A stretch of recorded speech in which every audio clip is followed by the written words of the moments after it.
India has a mandatory suspensory merger control regime, which means that any transaction which needs to be notified to the CCI cannot be completed until CCI approval is received. If such transaction is completed prior to the CCI's approval being received, gun jumping penalties will be attracted.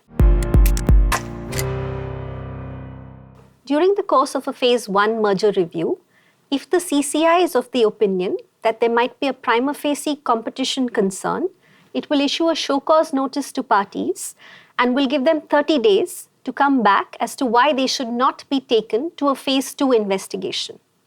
A Phase 2 investigation essentially happens when combining parties have high market shares, typically in excess of 35% at least, and where market concentration ratios are deemed problematic from a CCI's perspective. If parties want to avoid a long-drawn Phase 2 review, they have the option to volunteer remedies to the CCI at the end of the Phase 1 period itself. If the CCI is not convinced with the response to the show cause notice of the parties at the end of the Phase 1 review process, it will direct a Phase 2 review.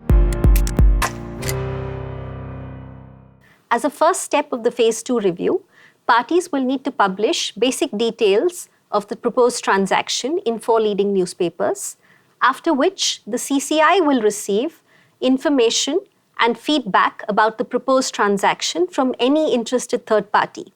Based on such receipt of information, if the CCI needs additional details from the parties, additional responses will be filed by the parties.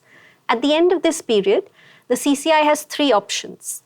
It can approve this transaction unconditionally, or if it believes that there are certain competition issues which can be addressed by way of remedies, the CCI at this stage will issue a proposal for modification to parties. If the parties accept this proposal for modification, the transaction stands cleared. Conditionally, if the parties don't accept the proposal for modifications, the parties have a right to put in a counter set of remedies, which the CCI can accept and clear the transaction. If the CCI does not agree with the party's proposal for modification, the CCI also has the ability to block a transaction. There's no one-size-fits-all approach in relation to the remedies that the CCI prefers. In 7 of the 8 Phase 2 reviews, the CCI has accepted structural remedies. In the 8th and most recent instance of a Phase 2 investigation, the CCI accepted purely behavioral remedies and no divestitures at the end of the Phase 2 period. The CCI has ensured complete confidentiality of the information provided to it as long as it qualifies for confidentiality on 3 grounds. If you fulfill these tests, the CCI grants confidentiality at least for a period of 3 years.